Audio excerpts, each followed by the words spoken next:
جس نے آپ کو پکارا، جس نے آپ کو پکارا، اس کو مل گیا سہارا۔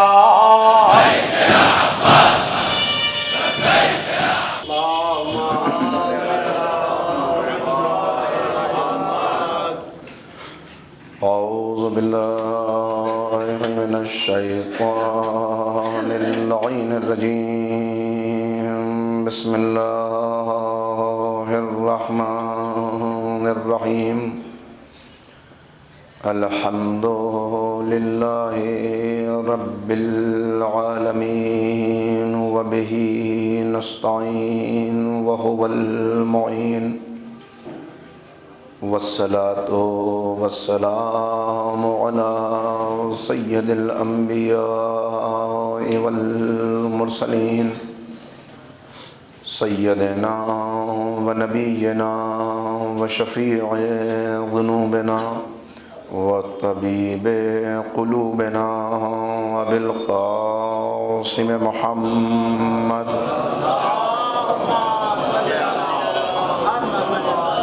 وآلہ الطیبین الطاہرین المعصومین المظلومین المنتخبین المنتجبین۔ اما بعد فقد قال اللہ تبارک وتعالی فی کتابہ المجید وفرقانہ الرشید وقولہ الحق۔ بسم اللہ الرحمن الرحیم۔ وَإِذْ قَالَ لُقْمَانُ لِابْنِهِ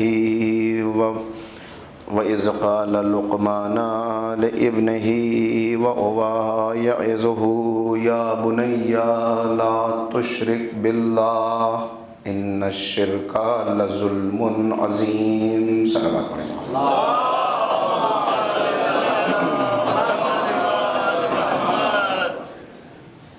بزرگان محترم و نوجوانان عزیز، میں نے اس وقت کی اس گفتگو کے لیے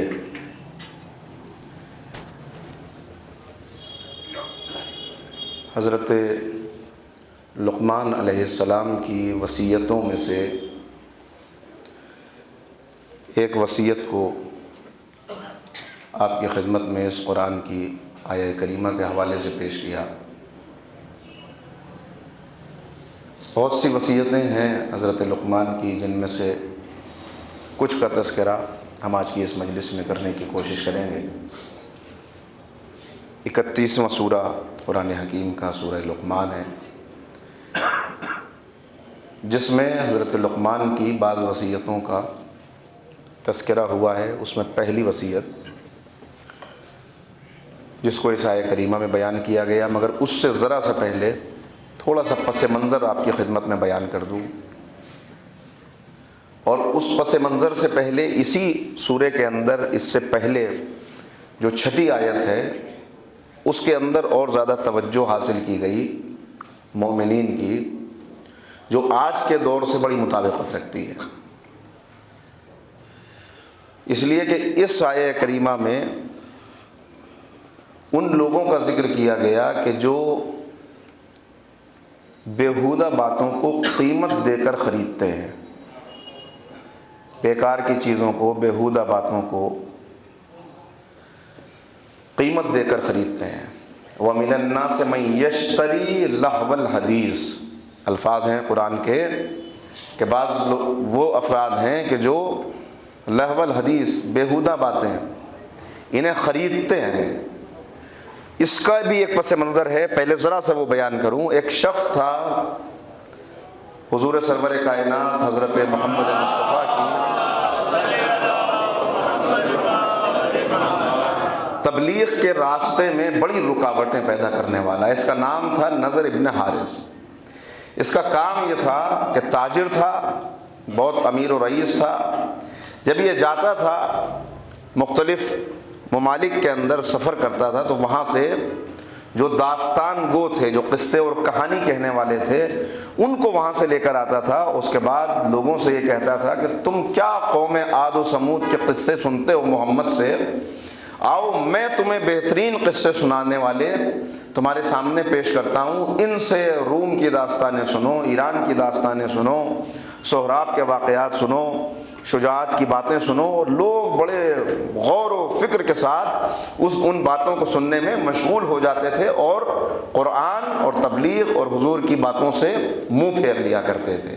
تو اصل میں تو اس شخص کی طرف اشارہ ہے، لیکن جیسا کہ میں عرض کیا کرتا ہوں اور آپ حضرات کے علم میں بھی ہے کہ قرآن کی کوئی آیت کسی وقت کے دامن میں محدود نہیں ہے، یہ حدود سے اوپر ہے۔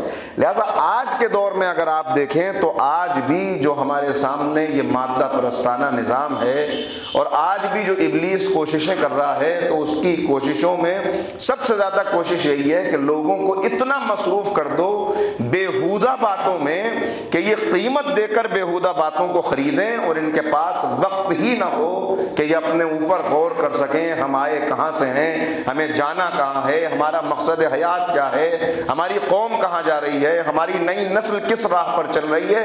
یہ سوچنے اور غور و فکر کرنے کا وقت نہ ہو۔ وقت کب نہیں ہوگا؟ جب یہ بیہودہ باتوں کے اندر اپنے آپ کو مشغول کر لیں گے۔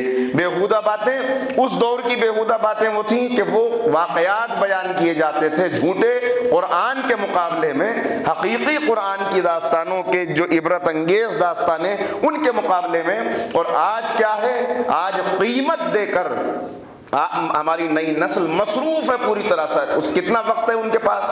کب سوچتے ہیں دین کے بارے میں، کتنا غور و فکر کرتے ہیں؟ وقت ہی نہیں ہے۔ کیوں وقت نہیں ہے؟ اب باتیں یہ ایسی ہیں، تلخ باتیں کہ جو کہنے کو بھی دل نہیں چاہتا، اور نہ کہا جائے تو پہنچے کیسے کہ بعض میرا اپنا تجربہ ہے کہ بعض ایسی جگہوں کے اوپر یہ تقاضا کیا جاتا ہے کہ آج ذرا جلدی مجلس ختم کر دیجیے گا، کوشش کیجیے گا 40 منٹ میں بات مکمل ہو جائے، اس لیے کہ وہ سیریز چل رہی ہے اس وقت، بڑے دلچسپ میچ ہیں، وہ آج جو ہے بڑا دلچسپ مقابلہ ہے فلاں فلاں ٹیم کا، لہذا ہمیں وہاں پر وقت دینا ہے۔ یہ ہے بیہودہ باتوں کو قیمت دے کر خریدنا، کہ ٹیم ہار گئی اگر اپنی پسندیدہ تو اس کے لیے ڈپریشن میں بھی جا رہے ہیں، اس کے لیے کھانا بھی چھوڑ رہے ہیں 2 دن کا، لیکن اگر دین کے کسی حکم پہ عمل نہیں ہوا تو احساس تک نہیں ہے کہ اس کے لیے بھی اپنے آپ کو غمزدہ کریں۔ ایک صلوات پڑھیں محمد و آل محمد۔ اور اب اس میں مزید ترقی ہوئی۔ مزید ترقی کیا ہوئی کہ صاحب اب نوجوانوں کے پاس کتنا وقت ہے؟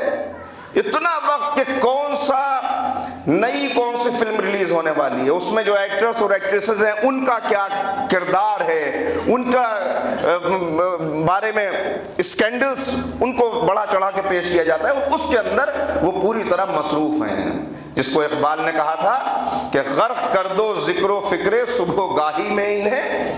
مصروف ابلیس جو حضرات سب دانشور حضرات تشریف رکھتے ہیں کہ ابلیس نے خود اپنی داستان، اپنے واقعات انہوں نے ابلیس کی زبان سے بیان کیے کہ ابلیس خود کہہ رہا ہے کہ مجھے مجلس شورا ہے جس میں ابلیس کے سارے کارندے موجود ہیں، اور اپنی مجلس شورا میں ابلیس بیان کر رہا ہے کہ مجھے کن کن چیزوں سے زیادہ خطرہ ہے، اور اس کے اندر جو آخری اس کا شعر ہے وہ یہ ہے کہ مست کر دو ذکر و فکر صبح گاہی میں انہیں، پختہ تر کر دو مزاج خانقاہی میں انہیں، کہ انہیں اتنا مصروف کر دو کہ بس ان کا اٹھنا بیٹھنا اوڑھنا بچھونا جو کچھ ہو وہ یہ دنیا ہو کے رہ جائے، اور یہ واقعی طور پر جن باتوں پہ غور کرنا ہے ان پہ غور بھی نہ کر سکیں۔ ایسے میں والدین کے سامنے سب سے بڑی پریشانی یہ ہے کہ اس دجالی نظام کے مقابلے میں، اس مادہ پرستانہ نظام کے مقابلے میں ہم کیسے اپنے بچوں کی تربیت کریں، تربیت کیسے کریں، اس کے اصول اس سورے کے اندر کافی حد تک بیان کر دیے گئے، کہ جہاں حضرت لقمان، کون ہے حضرت لقمان؟ حضرت لقمان ایک سیاہ فام غلام تھے، کوئی نبی نہیں تھے۔ ان کے بارے میں روایات یہ بتاتی ہیں کہ کوئی نبی نہیں ہے، کوئی رسول نہیں ہے، بلکہ ایک عام انسان جنہیں اللہ نے حکمت عطا کی۔ لقد آتینا لقمان حکمتا، ہم نے لقمان کو حکمت عطا کی۔ کیسے حکمت ملی؟ اس یہ مختلف روایات ہیں ان کے بارے میں، کوئی کہتا ہے کہ کارپینٹر کا ان کا پیشہ تھا، وہ کام انجام دیا کرتے تھے، بعض روایات یہ بتاتی ہیں کہ کسی بڑے آدمی کے غلام تھے، لیکن ان کے اندر انسان کے کی سلامتی فکر اگر محفوظ ہو، اس کی فکر میں کجی نہ ہو، تو پھر خود بخود اس کی رہنمائی ہوتی ہے۔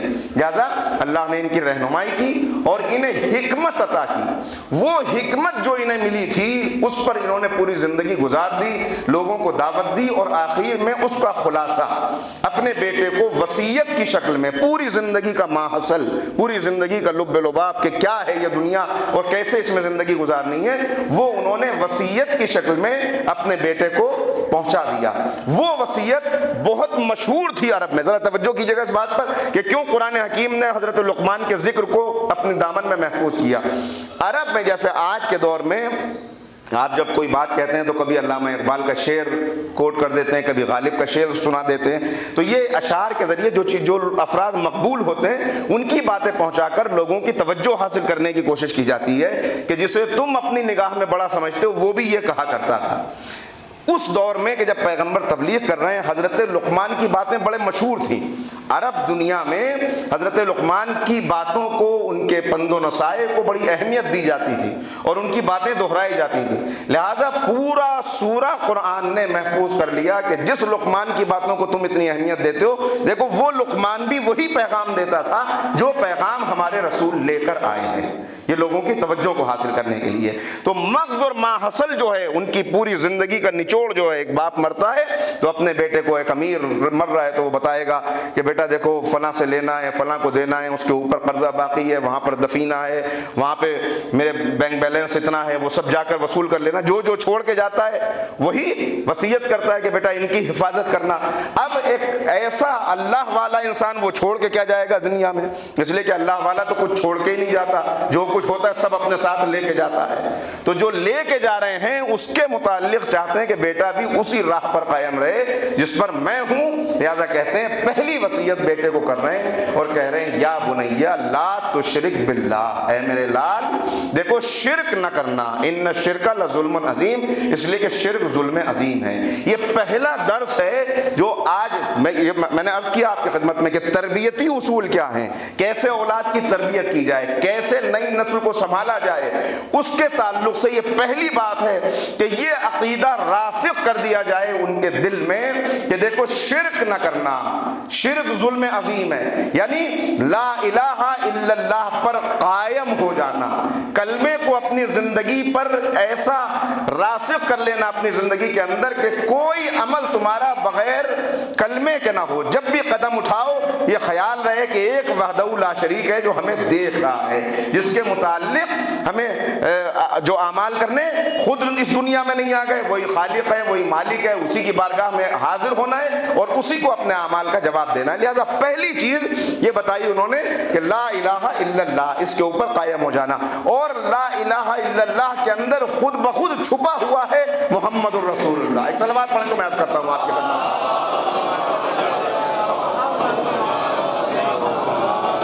اس لیے کہ لا الہ الا اللہ تک پہنچے گا کب بندہ؟ پہنچے گا رسول کے وسیلے سے۔ تو جو چیز باطن میں رہے گی، جو چیز چھپی رہے گی، جو چیز مخفی رہے گی، وہ ہے وحدانیت، وہ ہے وحدت کہ جس کے اوپر انسان قائم ہو جائے۔ اور جو چیز ظاہر ہوگی وہ ہے رسالت۔ وحدت دل میں رہے گی، رسالت اعضاء و جوارح سے ظاہر ہوگی۔ جب کلمہ یہ لا الہ الا اللہ کا فقرہ پہنچ گیا تو اس کے بعد خود بخود محمد الرسول اللہ کے مطابق اپنی زندگی کو گزارے گا۔ یہ میں نے بات عرض کی تھی اور میں بار بار اسے دہراتا ہوں اور اس پر آپ کو متوجہ کرتا ہوں کہ مسئلہ کیا ہے آج مسئلہ یہ ہے کہ ہم کلمہ پڑھتے تو ہیں مگر ہمیں کلمے کا شعور نہیں ہے۔ شعور نہ ہونا قدم قدم کے اوپر ہمیں ٹھوکریں کھانے پر مجبور کر دیتا ہے، اس لیے کہ کلمہ پڑھتے ہیں مگر کلمے کو جانتے نہیں۔ اور اس کے لیے میں متوجہ کرتا ہوں آپ کو اور ہمیشہ یہ کہتا ہوں نوجوانوں سے کہ آپ نے کبھی غور کیا کہ ابو لہب کو کلمہ پڑھنے میں پریشانی کیا تھی؟ بھائی کلمہ ہی تو پڑھنا تھا، سب نے پڑھ لیا تھا، وہ بھی پڑھ لیتا، مگر پیغمبر کا مقابلہ کرتا رہا سب کچھ جاننے کے باوجود۔ ایسا نہیں کہ حق سے واقف نہیں تھا، اسے معلوم نہیں تھا کہ یہ اللہ کے رسول ہے، سب جانتا تھا، مگر پھر بھی مقابلے کے اوپر ڈٹا رہا۔ قرآن کے سورے کا آنا، لعنت کا آنا اپنے لیے گوارا کر لیا مگر کلمہ نہیں پڑھا۔ کیوں؟ اس لیے کلمہ نہیں پڑھا کہ یہ جانتا تھا۔ دیکھیے میں بڑا سخت جملہ یہاں پہ آگے کہتا ہوں کہ آج کے بہت سے بے بے شعور لوگوں سے بہتر تھا کل کا کافر بے شعور مسلمانوں سے، جو یہ جانتا تھا کہ کلمہ صرف زبان کی حرکت کا نام نہیں ہے، اسے معلوم تھا کہ کلمہ اگر ایک مرتبہ پڑھ لیا تو اپنی پوری زندگی کو تعلیمات محمدی کے سانچے میں ڈھالنا پڑے گا۔ لہذا زبان سے کہنا آسان تھا مگر پوری زندگی کو اس تعلیم کے سانچے میں ڈھالنا مشکل تھا۔ اس نے انکار کر کے کافر بننا پسند کیا مگر جھوٹا کلمہ بن کے منافق بننا پسند نہیں کیا۔ صلوات پڑھیں محمد و آل محمد۔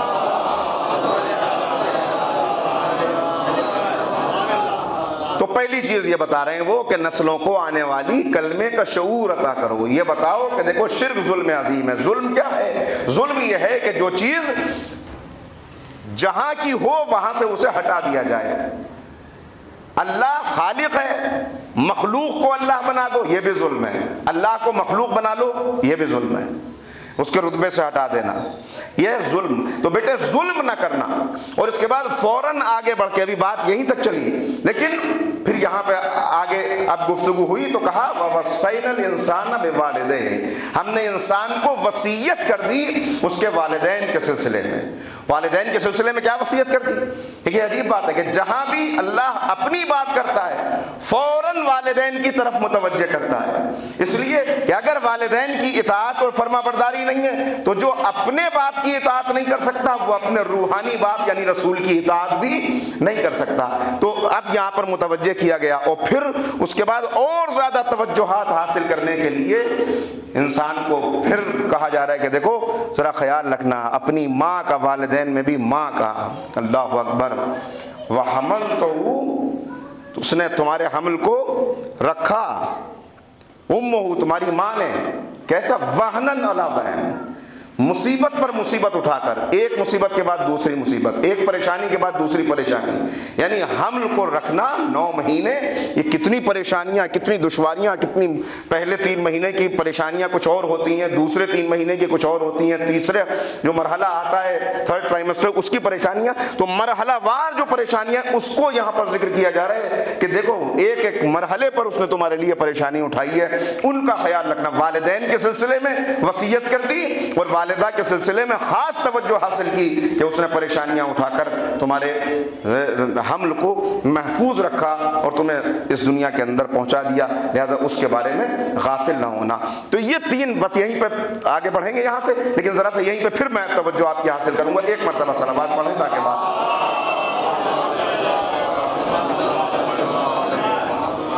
تو پہلی چیز کلمے کا شعور، دوسری چیز والدین کی عظمت کو سمجھنا اور اپنی زندگی کو ان کی ایک جگہ پر یہاں کہا گیا سورہ عنکبوت میں غالباً کہ بس اگر ان کا حکم اللہ کے حکم سے ٹکرا جائے تو اب تمہیں اجازت ہے کہ اب ان کی اطاعت نہ کرنا، اس لیے کہ ان کا حکم خالق کے حکم سے ٹکرا گیا، لیکن اب بھی ان کی توہین نہیں کر سکتے، ان کا حق اب بھی ختم نہیں ہوا، حق اب بھی اسی جگہ کے اوپر باقی ہے، ان حقوق کو اب بھی ادا کرنا ہے۔ اور اگر اس سے ذرا سا غافل ہو جائے انسان تو نتیجہ کیا ہوتا ہے؟ پیغمبر کے صحابی ہیں، نام نہیں ملتا روایتوں کے اندر مگر بڑے قریبی صحابی، نبی کو کسی نے آگے خبر دی کہ اللہ کے رسول ان کا وقت آخر آ گیا، حالت اعتذار میں پیغمبر خود تشریف لے گئے کہ میں جاؤں گا اپنے صحابی کی مزاج پرسی کے لیے، آخری وقت میں اس کو وہ باتیں یاد دلانے کے لیے کہ جو قبر میں کام آئیں، جو آخرت میں کام آئیں، جو بعد میں کام آنے والی ہیں۔ نبی خود پہنچے، دیکھا کہ واقعی طور پر آخری وقت ہے، تو ایک مرتبہ پیغمبر نے کہا کہ اے میرے صحابی کلمہ پڑھو، اور اس کے بعد نبی بار بار کہہ رہے ہیں کہ کلمہ پڑھو مگر وہ زبان حرکت کر رہی ہے مگر کلمہ پڑھ نہیں پا رہے۔ ایک مرتبہ، 2 مرتبہ، جب 3 مرتبہ یہی ہوا تو ایک مرتبہ پیغمبر نے کہا اس کی ماں کو بلاؤ، اس کی ماں کہاں ہے؟ کیا ماں زندہ ہے؟ کہا اللہ کے رسول ماں زندہ ہے۔ کہا اس کی ماں کو بلاؤ، ماں کو بلایا گیا۔ کہا کیا تو اپنے بیٹے سے ناراض ہے؟ کہا اللہ کے رسول اس نے میری اطاعت نہیں کی، اس نے زندگی بھر مجھے میرا دل دکھایا۔ عزیزو یہ عجیب بات ہے، آپ دیکھیں کیسا مرحلہ ہے اور ماں کی محبت کیا ہوتی ہے، لیکن کتنا اس نے ستایا ہوگا اپنی ماں کو کہ باقی اعمال ایک طرف، اعمال ایسے ہیں کہ اس کی وجہ سے رسول خود تشریف لائیں، لیکن ایک عمل ہے صرف کہ ماں کہہ رہی ہے کہ نہیں میں اسے معاف نہیں کروں گی۔ تو ایک مرتبہ پیغمبر نے کہا کہ بس اتنا بتا دے کہ اگر ابھی اس کمرے میں آگ لگ جائے اور تیرا بیٹا اس آگ میں جلنے لگے تو کیا تجھ سے برداشت ہوگا؟ کہ اللہ کے رسول لاکھ میرا نافرمان صحیح مگر میں اس کا آگ میں جلنا برداشت نہیں کر سکتی۔ کہا تو تجھے معلوم نہیں کہ اگر تو نے اسے معاف نہ کیا تو یہ کتنی بڑی آگ میں جلے گا اس کے بعد؟ دوزخ کی آگ اس دنیا کی آگ سے کہیں زیادہ ہے۔ بس گھبرا کے ایک مرتبہ کہا اللہ کے رسول میں نے اسے معاف کر دیا، دل سے اسے معاف کر دیا، میں اپنے بیٹے کا جلنا برداشت نہیں کر سکتی۔ میں یہ سننا تھا، پیغمبر نے کہا کلمہ پڑھو۔ اب اس نے کلمہ پڑھا، کہا توبہ کر لے، تیری ماں نے تجھے معاف کر دیا ہے۔ توبہ کر کے اس دنیا سے گیا۔ تو عزیزو یہ ہے والدین کا رتبہ کہ ایک لمحے کے لیے۔ آج سب سے بڑی پریشانی کیا ہے؟ پریشانی یہ ہے کہ ہم یہ شکوہ تو بہت کرتے ہیں کہ والدین کی نافرمان ہو گئی اولاد، مگر میں آپ سے سوال کرتا ہوں ہم نے انہیں دیا کیا ہے؟ ہم نے کون سی چیز انہیں دی؟ ہم نے کس چیز کو قیمتی بتایا؟ خطا اس میں جتنی ان کی ہے اتنی ہماری بھی ہے، اس لیے کہ ہم نے کس چیز کو اہمیت دی۔ ہم بچے کو بتاتے ہیں، ہمیشہ میں یہ کہتا ہوں کہ ہم کہتے ہیں جب بھی ہم یہ بات ان سے کرتے ہیں بیٹا تربیت کرتے ہیں ان کی کہ نہیں کرتے؟ دنیا کے لیے کتنی تربیت ہے بیٹا، یہ لائن اس لائن کے اندر جانا، یہ اسٹریم لینا، اس کے اندر اسکوپ زیادہ ہے۔ میں ہمیشہ کہتا ہوں جب ہم اسکوپ کہتے ہیں تو ہمیں خود بھی معلوم ہے کہ اس کا مطلب کیا ہے۔ اسکوپ زیادہ ہے یعنی اس میں دولت زیادہ ہے، اس میں شہرت زیادہ ہے، اس میں دنیاوی عزت زیادہ ہے۔ کتنی مائیں ہیں جنہوں نے اپنے بچوں کو یہ بتایا کہ میرے لال زندگی کے ہر مرحلے پہ یہ خیال رکھنا کہ تم کس کے چاہنے والے ہو، خیال رکھنا کہ اس دنیا کے مقابلے میں ایک آخرت ہے جس کے مقابلے میں یہ دنیا حقیر ہے، مچھر کے پر کے برابر ہے۔ ایسا نہ ہو کہ وہ آخرت اس دنیا کی وجہ سے چلی جائے۔ جب ہم نے خود ہی یہ تربیت نہیں کی تو اب ہم کس بات کا شکوہ کر رہے ہیں کہ بچے نافرمان ہو گئے؟ پوری زندگی ہڈیاں گھس جاتی ہیں والدین کی، باپ کی ہڈیاں گھس گئیں پوری زندگی کام کرتے کرتے، مگر دن بھر جس کے لیے محنت کر کے آیا ہے شام میں آ کے اسی کو ڈانٹ رہا ہے، اسی کو گھڑک رہا ہے، اسی کو سیدھے راستے پر چلنے کی ہدایت کر رہا ہے۔ یہ کیوں اس سے آزاد نہیں چھوڑ دیتا؟ اسی کے لیے تو دن بھر کام کرتا رہا، اب آ کے اسی کو ڈانٹ رہا ہے، اسی کو گھڑک رہا ہے، اسی کے اوپر سختی کر رہا ہے۔ بھائی آپ کیوں سختی کر رہے ہیں؟ اس نے کہا آپ نہیں سمجھے، یہ نادان ہے، اگر اسے اس کے حال پر چھوڑ دیا تو اپنے آپ کو تباہ و برباد کر لے گا۔ یہی بات تو اللہ ہم سے کہہ رہا ہے کہ اے میرے بندے تو نادان ہے، اگر تجھے تیرے حال پہ چھوڑ دیا تو تو اپنے آپ کو تباہ و برباد کر لے گا۔ صلوات پڑھیں محمد علیہ۔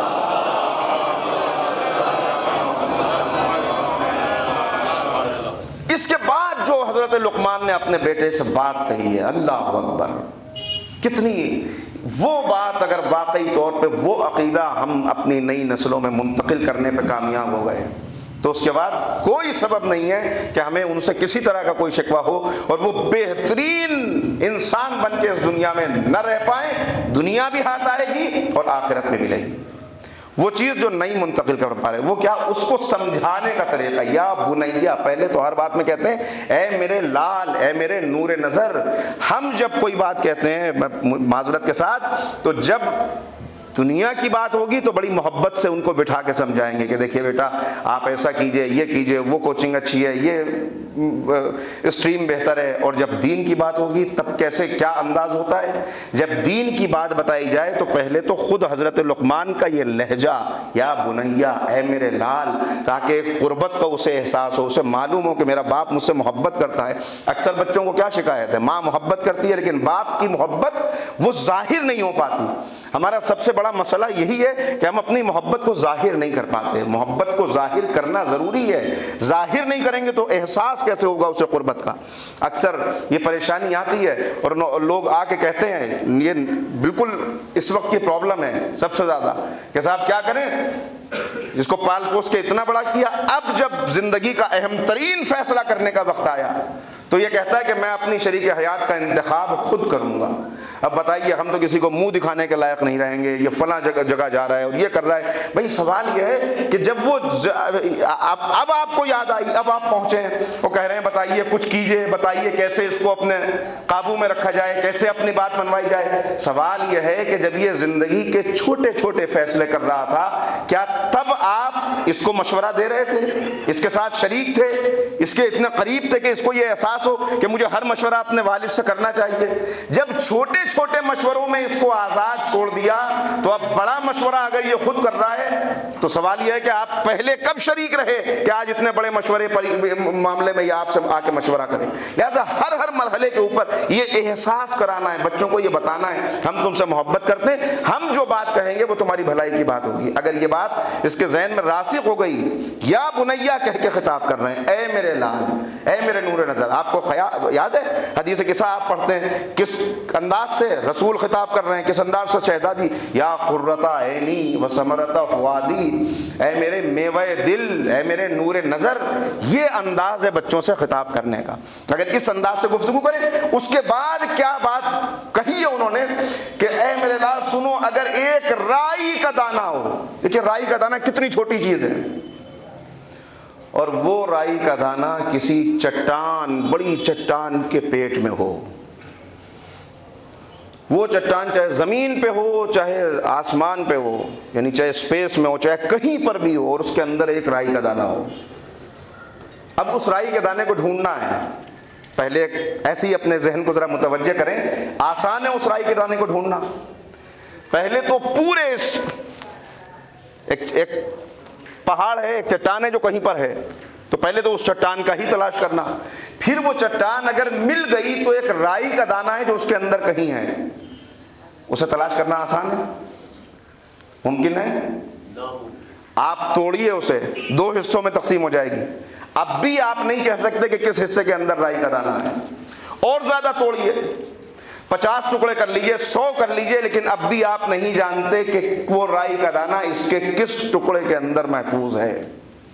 یہ توجہ دلا کر پھر کہہ رہے ہیں کہ اے میرے لال, اگر ایک رائی کے دانے کے برابر بھی کوئی نیکی کرے یا برائی کرے تو اللہ کے علم میں ہے, اور اللہ اس نیکی اور برائی کو آخرت میں اس کے سامنے لا کے رہے گا. اللہ اکبر. یہ ہے وہ عقیدہ کہ اگر واقعی طور پر بچے کے ذہن میں یہ بات آ جائے, ایک نوجوان اس بات کو سمجھ لے کہ ایک رائی کا دانہ کتنا حقیر ہوتا ہے.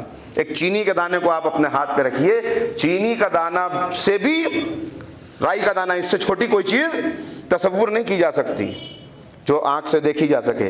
کہا کہ وہ بھی اللہ کے علم میں ہے, وہ بھی اگر, یعنی یہ احساس پیدا کرانا کہ کوئی ہے جو دیکھ رہا ہے. اگر یہ احساس, ایک بدو آیا پیغمبر کی خدمت میں اور آنے کے بعد کہنے لگا کہ اللہ کے رسول, آپ کے پاس آنے کا میرے پاس وقت نہیں ہے, اس لیے کہ میں مزدور آدمی ہوں, کسان ہوں, کھیتوں کے اندر کام کرتا ہوں, مزدوری کرتا ہوں, اس سے اپنے بچوں کا پیٹ بھرتا ہوں, کتنے دن سے ارادہ کر رہا تھا, تب آج آپ کے پاس آنے کا موقع ملا ہے. مگر میں چاہتا ہوں کہ آپ مجھے کچھ سکھا دیں, کسی کو مامور فرما دیں کہ جو اللہ کی کتاب کی مجھے تعلیم دے. میں کبھی کبھی آیا کروں گا, وقت نہیں ہے میرے پاس, مگر وہ مجھے بس بتا دے. پیغمبر نے کہا اچھا ٹھیک ہے. ایک صحابی کو مامور کر دیا کہ تم اس کو تعلیم قرآن دو. تعلیم قرآن دینے کے اوپر مامور تھے. اب جو انہوں نے اس کو تعلیم دینا شروع کی اور آیت آئی وَمَن يَعْمَلْ مِثْقَالَ ذَرَّةٍ خَيْرًا يَرَهُ وَمَن يَعْمَلْ مِثْقَالَ ذَرَّةٍ شَرًّا يَرَهُ. تو ایک مرتبہ اس کے بدن میں لرزہ پیدا ہو گیا, کانپنے لگا, کھڑا ہو گیا, پسینے چھوٹ گئے, اور کہا بس اس کے آگے مجھے کچھ نہیں سیکھنا, میں اس سے زیادہ برداشت نہیں کر سکتا. یہ کہہ کے روتا ہوا بس میں پیغمبر سے چلا گیا, اس صحابی کے پاس سے چلا گیا. پیغمبر کا طریقہ تھا, بس سجی ہوئی ہے, کوئی کسی کو تعلیم دے رہا ہے, ادھر بیٹھا ہوا, کوئی مسئلہ ہے تو رسول کے پاس آتے. بس وہ صحابی فوراً اٹھ کے پیغمبر کے پاس آئے اور کہا اللہ کے رسول, وہ بدو جس کی تعلیم پر آپ نے مجھے مامور فرمایا تھا, وہ جب یہ آیت میں نے اس کے سامنے پڑھی تو وہ کانپ گیا, لرز گیا, کھڑا ہو گیا, رونے لگا, عجیب اس کی کیفیت ہوئی, اور وہ چلا گیا. کہنے لگا بس مجھے اور کچھ نہیں جاننا, مجھے اور کچھ نہیں سیکھنا, میں سب کچھ سمجھ گیا, میری سمجھ میں بات آ گئی. ایک مرتبہ پیغمبر نے کہا کہ وہ جاہل آیا تھا, فقیہ بن کے میری بزم سے گیا. صلوات پڑھیں محمد وعلیہ.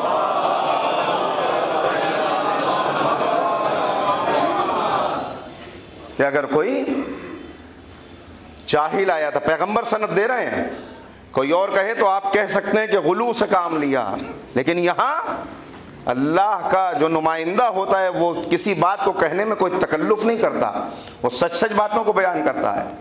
لہذا پیغمبر کہہ رہے ہیں جاہل آیا تب فقیہ بن کے گیا, یعنی اس نے دین کی روح کو سمجھ لیا, اس کی سمجھ میں بات آ گئی کہ اگر تھوڑی سی بھی نیکی ہوگی تو اس کا بدلہ ملے گا، اگر تھوڑا سا بھی خرابی اور برائی اور شر کوئی کرے گا تو اس کا نتیجہ دنیا میں اس کے سامنے آئے گا۔ یہ ہے آخرت کو دنیا پر ترجیح دینا، سبقت دینا۔ مسئلہ بہت ہوتا ہے، اس لیے کہ یہ آسان مرحلے نہیں ہیں، لہذا آگے بڑھ کے اس کے اوپر بھی توجہ دلا رہے ہیں حضرت لقمان، اور آگے بڑھ کے کہتے ہیں مگر اس سے پہلے ذرا سا عرض کروں آپ کی خدمت میں، یہ چیز ہے جسے آج ہم بھول گئے ہیں۔ دنیا ہمارے سامنے ہے لیکن آخرت جب آخرت کو بھول جاتا ہے انسان تو پھر ہر چیز سے وہ آزاد ہو جاتا ہے، اپنے آپ کو آزاد سمجھنے لگتا ہے۔ یہ اگر تصور پیدا کر دیا جائے، جو بات بتائی حضرت لقمان نے کہ دیکھو رائی کا دانہ بھی اگر کہیں پر محفوظ ہے تو اللہ کے علم میں ہے، وہ سامنے آ کے رہے گا، اس کا نتیجہ مل کے رہے گا۔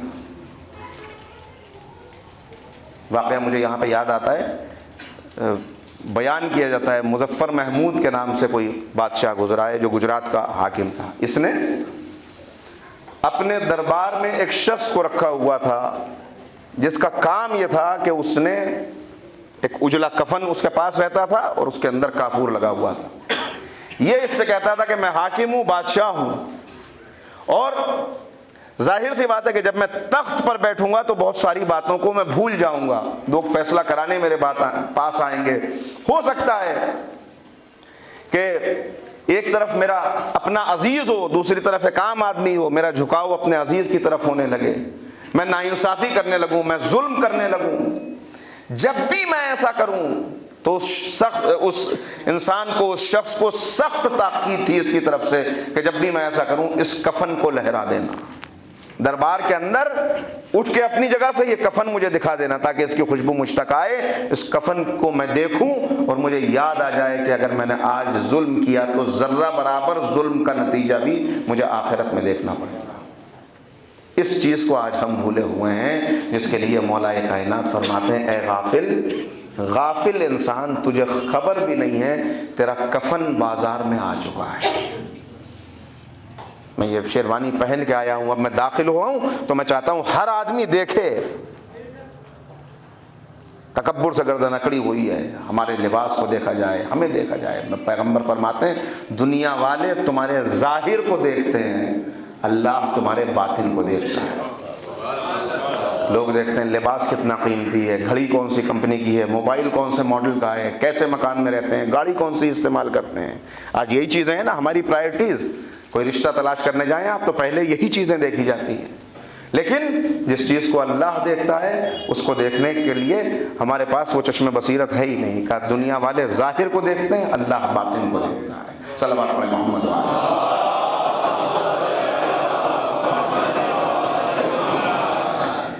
اس کے بعد کہتے ہیں یا بنیا اقم الصلاۃ، اے میرے لال، اے میرے بیٹے، اے میرے نور نظر، نماز کو قائم کرنا۔ ایک ہے نماز کا پڑھ لینا، ایک ہے نماز کا قائم کرنا۔ نماز کو قائم کرنا، اس سے غافل نہ ہو جانا۔ دیکھیے بات بتائی توحید کے ساتھ رسالت آ گئی، اس کے بعد والدین کی عظمت سمجھا دی، اب یہ بتا دیا کہ ہر عمل کا بدلہ ہے، اور اس کے بعد متوجہ کیا کہ نماز سے غافل نہ ہو جانا۔ اقیم الصلاۃ، نماز کو قائم کرنا۔ قائم کرنے سے کیا مطلب ہے؟ دیکھیے نماز کا ایک ہے پڑھ لینا، ایک ہے نماز کا قائم کرنا۔ میں مثال دوں یہاں پر، مثلا یہ عمارت ہے یہاں پہ موجود، یہ عمارت کس چیز سے قائم ہے؟ کس چیز پہ قائم ہے؟ یہ قائم ہے ان پلرز پہ، ان ستونوں پہ جو ستون کھڑے ہوئے ہیں، ستون پر قائم ہے۔ باقی یہاں پہ یہ ممبر بھی رکھا ہوا ہے، مائک بھی رکھی ہوئی، معاف فرمائیے بچوں کے لیے مثالیں دیتا ہوں، مائک ہے، ممبر ہے، یہ تخت ہے، یہ کرسیاں ہیں۔ میں آپ سے کہوں کہ بھائی یہ سیٹنگ کچھ ٹھیک نہیں ہے، یہاں پہ نشست بہتر نہیں ہوتی، ایسا کرتے ہیں ممبر یہاں کے بجائے وہاں رکھ لیتے ہیں، یہ ممکن ہے؟ ہاں ممکن ہے، اس لیے کہ ممبر یہ شفٹیبل ہے۔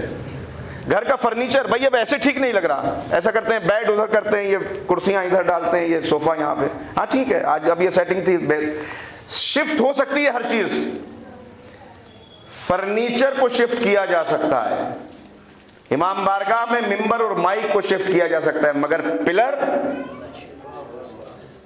اسے شفٹ نہیں کیا جا سکتا. اگر اسے ہٹانے کی کوشش کریں گے پوری عمارت گر جائے گی. یہی حضرت لقمان بتا رہے ہیں اقیم الصلاۃ، نماز کو قائم کرو. یعنی نماز کو تمہاری زندگی میں وہ اہمیت ہو کہ اب ڈاکٹر کا اپائنٹمنٹ شفٹ ہو سکتا ہے، بچے کی اسکول میں میٹنگ شفٹ ہو سکتی ہے، مگر نماز کا جب وقت آ گیا تو یہ کسی چیز کے لیے شفٹ نہیں ہو سکتا. صلوات پڑھیں محمد و آل محمد.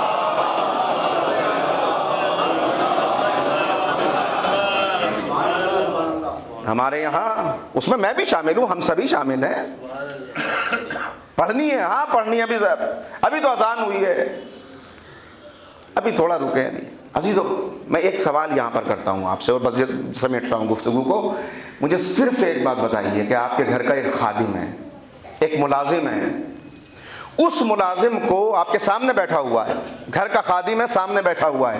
آپ نے اسے آواز دی، اس نے نگاہ اٹھا کے دیکھا مگر اپنی جگہ سے ہلا بھی نہیں. دوسری مرتبہ آواز دی، پھر اس نے آپ کی طرف دیکھا مگر پھر تکبر سے منہ پھیر لیا، اپنی جگہ سے اٹھا بھی نہیں. تیسری مرتبہ آواز دی، چوتھی مرتبہ آواز دی، پانچویں مرتبہ آواز دی. اب مجھے بتائیے کہ اگر آپ کے 4-5 مرتبہ آواز دینے پر یہ اپنی جگہ سے نہیں اٹھے گا تو ہے تو آپ کا خادم، کیا کریں گے؟ رکھیں گے؟ اپنے کو اس کو اٹھا کے باہر. ہماری بلی ہم ہی سے میاؤں، ہم سے تنخواہ لیتا ہے، ہم اسے دیتے ہیں اور ہماری آواز کو سنتا ہی نہیں ہے. کوئی اہمیت نہیں ہماری آواز کی. کتنے کا ملازم ہے یہ؟ آپ کیا دیتے ہیں اسے؟ اس خادم کو، ایک سیلز مین ہے، اس کو اس کا مالک کیا دیتا ہے؟ 5,000 8,000 10,000. ایک 5,000 8,000 10,000 کا ملازم اگر آپ کی آواز 3 مرتبہ نہ سنے تو آپ اس کو برداشت کرنے کے لیے تیار نہیں ہیں. وہ مالک دن میں 5 مرتبہ آواز دیتا ہے، اگر ہم اس کی آواز کو نہ سنیں، وہ 1 مرتبہ وہی رویہ اپنائے جو ہم اپنے خادم کے ساتھ اپناتے ہیں، بتائیے کیا ہوگا؟ کیا ہوگا بتائیے؟ یہ کہا گیا اقیم الصلاۃ. کیا ہوگا؟ جس کو 5-7 ہزار دے رہے ہیں ہم اسے برداشت نہیں کر سکتے، اور اس نے کیا کچھ دیا ہے؟ کر سکتا ہے کوئی شمار؟ شمار نہیں کر سکتا، لیکن وہ 5 مرتبہ بلا رہا ہے. مگر ذرا میں اپنے آپ کو دیکھتا ہوں تو محسوس یہ ہوتا ہے کہ جسم کا ایک ایک رویاں، ایک ایک ریشہ، کھال کا ایک ایک ذرہ، خون کا ایک ایک قطرہ اس کی معصیت اور اس کے گناہ میں ڈوبا ہوا ہے. اس کے باوجود میں زندہ ہوں، سانس بھی لے رہا ہوں، دیکھ بھی رہا ہوں، دل بھی دھڑک رہا ہے، کھانا بھی مل رہا ہے، وقت پر ساری چیزیں موجود ہیں. زمین، روایات میں آتا ہے کہ زمین فریاد کرتی ہے اللہ کی بارگاہ میں کہ معبود اس شخص نے مجھے جلا دیا، اس نے مجھے ہلاک کر دیا، اس نے مجھے تباہ کر دیا، اس کے وجود سے میرا کلیجہ جل بھن کے خاک ہو گیا، اس کو اٹھا لے، اسے واپس لے لے، اس کے وجود سے مجھے پاک کر دے. جب گناہگار زمین کے اوپر چلتا ہے تو زمین فریاد کرتی ہے، اٹھا لے اسے، ختم کر دے اسے. مگر اس کو انتظار رہتا ہے کہ اتنی معصیت کے باوجود بھی 1 مرتبہ یہ توبہ کر لے. ماں اگر روٹ جائے تو بیٹا منا رہا ہے اور وہ کہہ رہی ہے ہاتھ چھڑا کے چلو جاؤ یہاں سے. باپ ناراض ہو جائے، بھائی روٹ جائے، اب آپ خوشامد کر رہے ہیں، وہ دھکے دے کے نکال رہا ہے چلے جاؤ یہاں سے. مگر وہ انتظار کر رہا ہے کہ تو نے ساری زندگی نافرمانی میں گزار دی، گناہوں میں 1 مرتبہ توبہ کر لی، 1 مرتبہ اپنی آنکھ میں توبہ کا آنسو لے آ. حدیث یاد آ گئی پیغمبر کی، جس کا خلاصہ جلدی سے آپ کی خدمت میں عرض کروں گا اس لیے کہ وقت نہیں ہے. پیغمبر فرماتے ہیں کہ تمہاری دنیا کی 6 چیزیں مجھے بہت پسند ہیں. اگر یاد رہ جائے تو بس یہی آج کی مجلس کا میسج ہو جائے، اور یہی کافی ہے اگر یہ 6 باتیں یاد رہ جائیں. ایک مرتبہ صلوات پڑھیں محمد علیہ.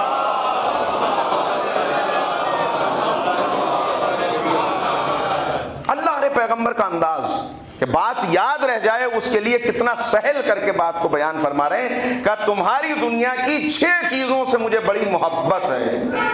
2 قدم، 2 گھونٹ، 2 قطرے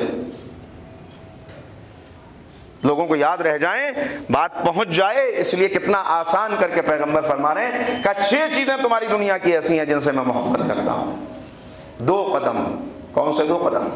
کہ ایک وہ قدم جو آذان کی آواز پر ایک بندے کا مسجد کی طرف یا مصلی کی طرف اٹھنے والا قدم ہے، دوسرا وہ قدم جو اپنے روٹھے ہوئے عزیز کو منانے کے لیے بڑھنے والا قدم ہے۔ ذرا سا غور تو کر لیں عزیزو، کن چیزوں کو پیغمبر نے برابر کر دیا؟ ایک اللہ کی طرف اٹھنے والا قدم، ایک اپنے ناراض بھائی کی طرف اٹھنے والا قدم۔ چچا بڑھ رہا ہے بھتیجے کو منانے کے لیے، پیغمبر فرماتے ہیں مجھے عزیز ہے، پسند ہے۔ حقوق اللہ حقوق العباد دونوں کو ایک جگہ جمع کر دیا، برابری کا درجہ دے دیا کہ مجھے بڑا پسند ہے۔ ہمارا حال کیا ہے کہ صاحب میرے بھائی ہیں مگر 10 سال ہو گئے میں نے کلام نہیں کیا ان سے، قدم نہیں رکھا ان کے گھر۔ عزیزو یاد رکھیے بہت سخت حدیث ہیں اس سلسلے میں، جو قطع رحمی کے سلسلے میں، لیکن اس وقت انہیں چھوڑ رہا ہوں اس لیے کہ پھر باتیں بہت خشک بھی ہو جائیں گی اور موضوع بہت پھیل بھی جائے گا۔ لیکن 2 گھونٹ، ایک غصے کا گھونٹ اور ایک صبر کا گھونٹ، ایک گھونٹ مجھے، اور 2 قطرے۔ اللہ اکبر، ذرا غور کیجئے گا کہ ایک شہید کے جسم سے، اللہ کی راہ میں لڑنے والے مجاہد کے جسم سے، شہید کے جسم سے نکلنے والا پہلا خون کا قطرہ، اور دوسرے اللہ کی بارگاہ میں اپنے گناہوں کو یاد کر کے رونے والے کی آنکھ کا آنسو۔ بہت پسند ہے، انتظار کر رہا ہے، ریپینٹنس، توبہ، آؤ واپس آؤ۔ کہاں چلے گئے؟ تمہیں ایک دن میری بارگاہ میں آنا ہے۔ کس طرح آؤ گے؟ اب آگے بڑھ کے کہتے ہیں، اچھا یہ اور آپ کی خدمت میں عرض کر دوں کہ جو نماز کی جو بات ہوئی یہاں پر، تو اب نماز کا لازمہ ہے کچھ چیزیں، اس لیے کہ نماز تخم کا نام ہے۔ نماز ایک تخم ہے، اگر اسے صحیح زمین مل جائے تو یہ خود بخود برگوبار پیدا کر لے گا۔ جو برگوبار یہ پیدا کرے گا، اگر واقعی طور پہ نماز ہے، معصوم کے حوالے سے گفتگو کر رہا ہوں، بہت ساری روایات اس وقت پیش نظر ہیں مگر ان کو پیش نہیں کر سکتا اس لیے کہ موقع نہیں، مگر بھائی اتنا سن لیجئے کہ امام جعفر صادق علیہ السلام سے کسی نے پوچھا کہ آقا ہم نمازیں پڑھ رہے ہیں دن اور رات، مگر معیار کیا ہے؟ ہمیں خود کیسے معلوم ہو کہ ہماری نماز اللہ کی بارگاہ میں قبول ہو رہی ہے یا رد ہو رہی ہے؟ تو امام نے کہا کہ یاد رکھو، اگر نماز پڑھنے کے بعد کیریکٹر کا گراف بلند ہوتا چلا جائے، کردار سنورتا چلا جائے، تو سمجھ لینا کہ نمازیں قبول ہیں، اور اگر کردار گرتا چلا جائے، مسجد سے باہر نکلے اور اس کے بعد گالیاں بک رہے ہیں، غصے میں آ کے مومن کی غیبت کر رہے ہیں، تو پھر یہ نماز اللہ قبول کرنے والا ہے لیکن معصوم نے فرما دیا۔ تو نماز تخم ہے، اگر اس تخم کو زمین مل جائے گی تو برگوبار پیدا کرے گا، یعنی اخلاق، سچائی، اور اس سے بڑھ کر 2 چیزیں، امر بالمعروف اور نہی عن المنکر۔ نماز اصل میں آخرت کو یاد کرنے کا پہلا ذریعہ ہے کہ نماز پڑھے گا تو آخرت یاد رہے گی، نماز پڑھے گا تو برائیوں سے محفوظ رہے گا۔ اب موجود ہے، آفس کے اندر موجود ہے، اس کے قلم میں طاقت ہے کہ جس کی فائل کو چاہے اوپر کر دے۔ ساتھی کہہ رہا ہے کہ بھئی دیکھو ان کا کام کر دو، آؤٹ آف ٹرن، یہ کہے گا نہیں۔ اگر واقعی طور پہ نماز کے تخم کو صحیح زمین مل گئی تو اسے آخرت یاد ہے، یہ کہے گا نہیں، میں ایسا نہیں کر سکتا، اس لیے کہ میں اللہ کی بارگاہ میں ابھی کھڑا ہو کے آیا ہوں اور کچھ دیر کے بعد پھر اس کی بارگاہ میں حاضر ہونا ہے۔ اگر یہاں یہ ناانصافی کر دوں گا تو کیسے اس کی بارگاہ میں پھر حاضر ہوں گا؟ لہذا آگے بڑھ کے اب کہہ رہے ہیں، اے میرے لال، نماز کے بعد کہہ رہے ہیں امر بالمعروف اور نہی عن المنکر۔ اے میرے بیٹے، لقمان کہہ رہے ہیں یاد رکھنا، ان سے کبھی اپنے آپ کو دور نہ کرنا، یہ فریضہ ہمیشہ انجام دیتے رہنا۔ عزیزو، امر بالمعروف تو ہم کر لیتے ہیں، مگر میں نے ہمیشہ یہ عرض کیا ہے کہ مشکل کیا ہے؟ نہی عن المنکر، یعنی کسی کو برائیوں سے روکنا۔ ایک گلی میں کھیلتے ہوئے بچے سے ذرا یہ کہہ کے دیکھیے کہ بیٹا یہاں نہ کھیلو، یہ کار کا شیشہ ٹوٹ جائے گا، یہ کسی کی آنکھ پھوٹ جائے گی، یہ کسی کا کانچ ٹوٹ جائے گا، اس کے بعد آپ کا اپنی عزت بچا کے وہاں سے نکلنا مشکل ہے۔ سب سے بڑا مسئلہ یہی ہے کہ اگر انسان نہی عن المنکر کے فریضے کو انجام دیتا ہے تو اس کے سامنے اس کی عزت آ جاتی ہے۔ ایک مرتبہ کسی کی بے عزتی ہو جائے پھر اس کے بعد دوبارہ وہ کبھی اس کام کو کرنے کے لیے تیار نہیں ہوتا کہ ہوں گے جاؤ مرے سب ڈوبیں، آوے کا آوائی بگڑا ہوا ہے، میں ہی کیا کروں اس کے اندر۔ عزیزو بس یہی مسئلہ ہے کہ اگر اللہ کی راہ میں کوئی ذلت برداشت کر رہا ہے تو اس سے بڑی عزت کوئی نہیں ہے۔ اگر اس کا یہ کام، اس کا یہ ٹوکنا، اس کا یہ لوگوں کو برائی سے دوری اختیار کرنے کی دعوت دینا اپنے لیے تھا، اپنے لیے کہ میں معاشرے میں بلند ہو جاؤں، تو یہ دوبارہ کبھی اس کام کو انجام نہیں دے گا۔ اور اگر واقعی طور پر یہ سوشل ریفارم چاہتا ہے، اگر سماج سدھار اور اصلاح کے لیے نکلا ہے، تو پھر ایک مرتبہ نہیں، اگر اللہ کی راہ میں 10 مرتبہ بھی ذلت اٹھانی پڑے، جب اس کی مرضی ہے۔ ہم کن کا تذکرہ کرتے ہیں؟ کیا یہ رسوائی اور ذلت نہیں تھی کہ بھرے ہوئے بازاروں سے اہل حرم کو گزارا جائے؟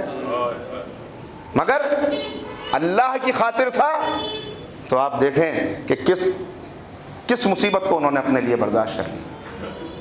تو اے میرے لال، غافل نہ ہو جانا، امر بالمعروف اور نہی عن المنکر سے غافل نہ ہونا۔ اور اس کے بعد اب سب سے بڑی بات عرض کر رہے ہیں، فرما رہے ہیں حضرت لقمان کہ اے میرے لال صبر کا دامن نہ چھوڑنا، اس لیے کہ یہ جتنی بھی چیزیں ہیں، دیکھیے جتنی بھی چیزیں ہیں توحید سے لے کر یہاں تک جتنی بھی چیزیں حضرت لقمان نے بیان کی، یہ میں نے آپ کو دعوت فکر دی ہے، میں نے بہت چند باتیں بیان کی ہیں نوجوانوں کے لیے، لمحہ فکریہ ہے، غور و فکر کی دعوت ہے۔ جائیے سورہ لقمان اٹھائیے اور خود اب آپ اسے مطالعہ کریں اور اس میں دیکھیں کہ کیا کیا باتیں کس انداز سے بیان کی گئی۔ اس لیے کہ میرا پہنچا دینا آج سب سے بڑا مسئلہ یہی ہے کہ ہم اوروں کی بات نہیں کرتے، ہم نے بھی قرآن کو چھوڑ دیا ہے۔ کتنا قرآن ہم جانتے ہیں؟ دنیا بنانے کے لیے کیریئر بن جائے، دنیا بن جائے، دنیا مل جائے، کتنی کوشش ہے، ہزاروں صفحات کی ہزاروں کتابیں پڑھنے کے لیے انسان تیار ہے، مگر وہ کتاب جسے بھیجا ہی انسانیت کے لیے گیا ہے، اس کو یہ سمجھتا ہے یہ عالموں کے پڑھنے کے لیے ہے، یہ اسکالرز کے پڑھنے کے لیے، مجھ سے اس کا کیا تعلق، میں تو ایک عام انسان ہوں۔ عزیزو عرض کیا تھا لیکن آج بات آ گئی تو پھر دہرا رہا ہوں، اور یہ درد ہے ہمارے معاشرے کا۔ آپ کو بچہ کمپٹیشن میں آ جائے اس کے لیے لاکھوں روپے خرچ کر دیتے ہیں، آپ پورا پیکج، آپ سب مجھ سے بہتر جانتے ہیں کہ صاحب آکاش میں چلے جائیے، وہاں پر اس سے ان کا لے لیجئے، وہ پیکج بہت اچھا ہے ان کا، جتنے لوگ ہیں رزلٹ ان کا بڑا اچھا، کتنے۔ اور ایک آدمی اگر آپ کے گھر کے دروازے پر آ کر بھی یہ کہے کہ خدا کے لیے بچوں کو قرآن کی تعلیم دلا لو، تو ہم اسے شاید گھر کے دروازے پہ کھڑا کرنے کے روادار بھی نہیں ہیں۔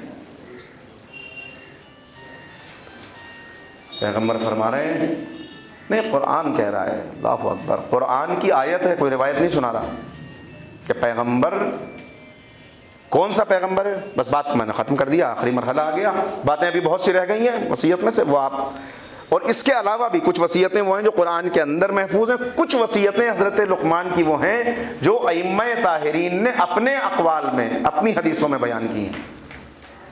یہ تو صرف ایک دعوت تھی کہ آپ جائیں اور دیکھیں کیا پریشانیاں آج جو ہمارے سامنے، ان کا سب کا حل قرآن کے اندر موجود ہے، مگر ہمارے پاس وقت نہیں ہے۔ آخرت کا میدان ہوگا، اور وہ میدان ہوگا کہ جب ماں بیٹے کو نہیں پہچان رہی ہوگی، دودھ پلاتی ہوئی ماں اپنے بچے کو پھینک کے کہے گی سورہ قیامت پڑھیے گا اور دیکھیے گا چیزیں، اس وقت ماں کہے گی کہ معبود اسے لے لے، بس مجھے بخش دے، میری جان بخش دے۔ جب ماں بیٹے کو نہیں پہچان رہی ہوگی تو دوست کو پہچانے گا، اس وقت پڑوسی کو پہچانے گا۔ جب باپ بیٹے کے لیے کہے گا کہ معبود آج اسے لے لے، میں نے اس کے لیے اوپر اپنی زندگی نثار کر دی، آج جس سے آپ پوچھیں آپ کس چیز کے لیے اپنی آخرت برباد کر رہے ہیں، کیوں رشوت لے رہے ہیں، کیوں برائی کی طرف چل رہے ہیں، کیا کریں، بچوں کا پیٹ تو بھرنا ہے، جس کے لیے سب کچھ یہاں پہ کیا وہاں کہے گا اس کو لے لے معبود، مگر آج میری جان بخش دے۔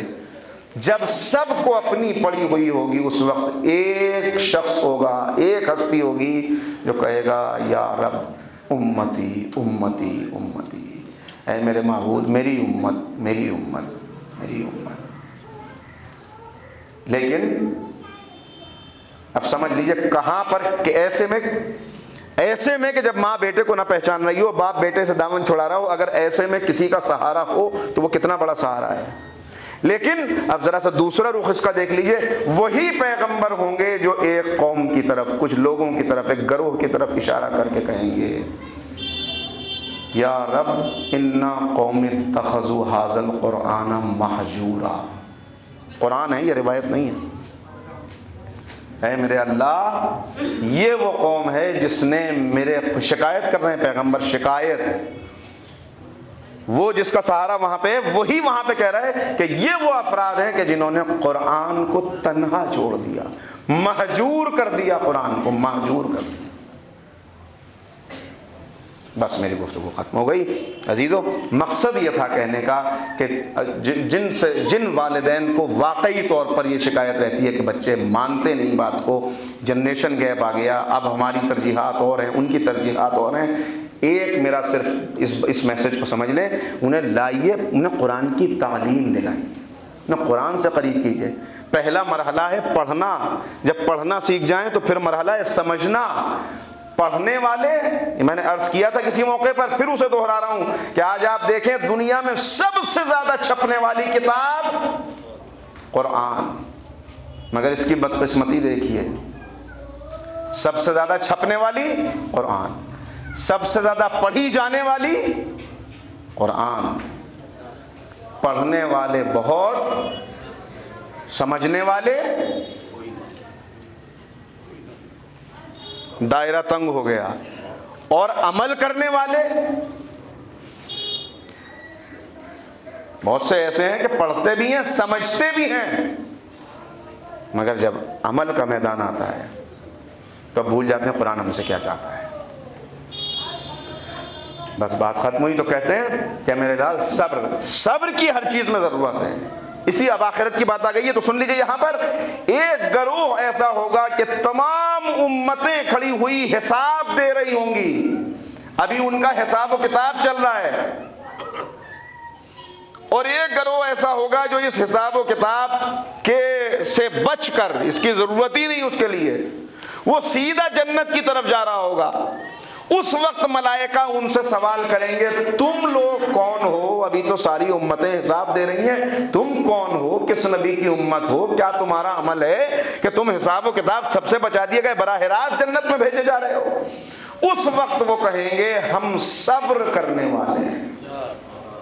اللہ نے یہ جو ہم پہ یہ خاص عنایت کی ہے یہ اس لیے کہ ہم نے صبر کیا ہے۔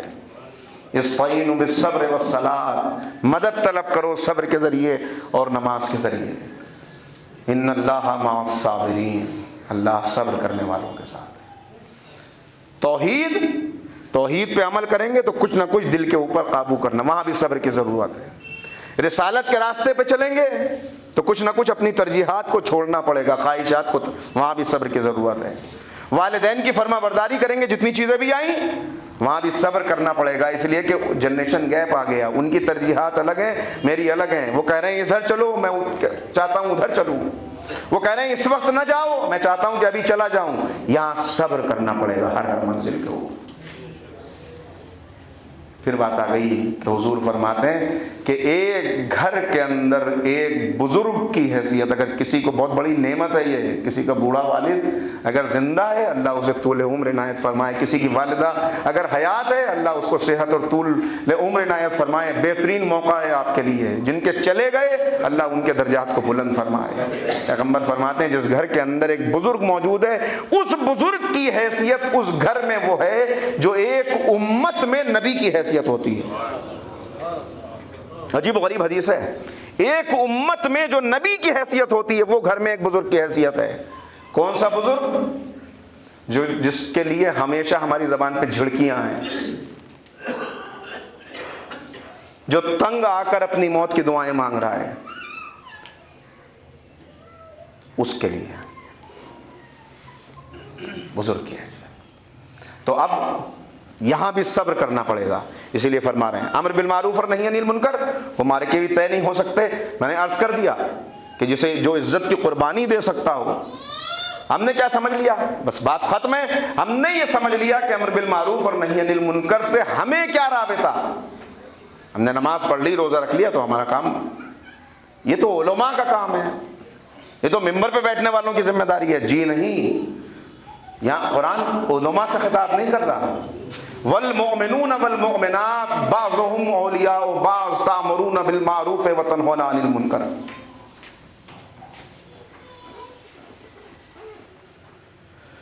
مومن مرد اور مومن عورتیں ایک دوسرے کے رفیق اور دوست ہیں۔ کیا کرتے ہیں؟ یأمرون بالمعروف وینہون عن المنکر۔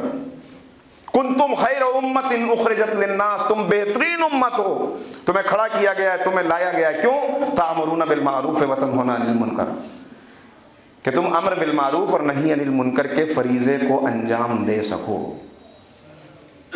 حسین کیوں نکلے تھے؟ کس چیز سے خطرہ تھا؟ جو یزیدی طغیانی پھیلی ہوئی تھی، جو فسق و فجور کا سیلاب آیا ہوا تھا، کیا اس سے نسل حسین کو خطرہ تھا؟ اولاد حسین کو خطرہ تھا؟ خاندان حسین کو خطرہ تھا؟ جی نہیں، وہاں تو یطہرکم تطہیرا کا پہرا لگا ہوا ہے۔ پھر کس کے لیے جان دینے نکلے تھے؟ خرجت لاصلاح فی امت جدی، میں اپنے جد کی امت کی اصلاح کے لیے نکلا ہوں۔ حسین نے جان دی ہے میرے لیے، آپ کے لیے، ہم سب کے لیے، آنے والی نسلوں کے لیے۔ کیا کر رہے تھے؟ امر بالمعروف اور نہی عن المنکر، اس کے ذریعے سے۔ اور پھر قرآن کس چیز کے ذریعے؟ صبر کے ذریعے۔ میں نے عرض کر دیا صبر کے بغیر کچھ نہیں۔ اور قرآن نے آواز دے دی ان اللہ مع الصابرین، اللہ صبر کرنے والوں کے ساتھ۔ یہ بھی عجیب بات ہے کہ ایک جگہ اعلان کیا واستعینوا بالصبر والصلاۃ، مدد طلب کرو، مانگو، مدد لو، کس سے؟ صبر سے اور صلاۃ سے، صبر سے اور نماز سے۔ اور جب یہ کہا کہ اللہ کس کے ساتھ ہے تو اعلان کر دیا ان اللہ مع الصابرین۔ یہ نہیں کہا کہ مع المصلین، اللہ مصلی پہ جانے والوں کے ساتھ ہے، اللہ نماز پڑھنے والوں، کیا نہیں ہے نماز پڑھنے والوں کے ساتھ؟ نہیں ہے، لیکن یہاں یہ بتا دینا مقصود تھا کہ یہ دیکھ لینا کہ نماز کے ساتھ ساتھ صبر کہاں پر ہے۔ صرف نماز نہیں، بڑا مشکل ہو جاتا فیصلہ، مگر میدان کربلا میں فیصلہ بہت آسان ہے۔ اگر اللہ یہ کہتا کہ اللہ نماز پڑھنے والوں کے ساتھ ہے تو نماز تو ادھر بھی تھی ادھر بھی تھی، مگر اس نے معیار بنا دیا کہ نماز کے ساتھ یہ دیکھنا صبر کہاں پر ہے۔ ان ساری چیزوں کے، ساری عبادات کے ساتھ صبر، اور جہاں صبر ہوگا وہاں پھر کسی چیز کو خاطر میں نہیں لایا جائے گا۔ یہ صبر حسین ہے کہ آپ قیامت تک حسین کا تذکرہ کر رہے ہیں۔ میں ہمیشہ یہ کہتا ہوں اور خاص طور پہ یہ کہتا ہوں کہ کبھی یہ نہ کہیے گا کہ آقا ہم سے حق ادا نہ ہو سکا، یہ بھی نہ کہیے گا، اس لیے کہ جب ہم یہ کہتے ہیں کہ ہم سے حق ادا نہ ہو سکا تو اس میں ایک چیز چھپی ہوئی ہے کہ ہم یہ کہنا چاہ رہے ہیں ہم نے حق ادا کرنے کی کوشش کی مگر حق ادا نہ کر سکے۔ اگر حسین نے سوال کر لیا کہ تم نے میرا حق ادا کرنے کے لیے کیا کیا، تو کیا جواب ہے ہمارے پاس؟ کیا کہہ سکتے ہیں ہم؟ مولا ہم نے آپ کے نام پہ سبیلیں لگائیں، آپ کے نام پہ نظر دی، آپ کے نام پہ کھانے کھلائے، لیکن یاد رکھیے اگر پلٹ کے حسین نے کہہ دیا کہ سبیلیں تو نے لگائیں، پانی تیرے بچوں نے پیا، میرا علی اصغر تو پھر بھی پیاسا رہ گیا، میری سکینہ تو پھر بھی پیاسی رہ گئی، تو کوئی جواب ہوگا ہمارے پاس؟ ہے کوئی جواب؟ کھانے میرے نام پہ نظر دی، کھانے تو نے خود کھا لیے، پانی تیرے بچوں نے پی لیا، شربت دودھ تم نے خود پی لیا، میری زینب تو قید خانے میں بیٹھ کے نماز پڑھتی رہی، میرا علی اکبر تو میدان میں شکوہ کرتا رہا، بابا اگر ذرا سا پانی مل جاتا، ہے کوئی جواب ہمارے پاس؟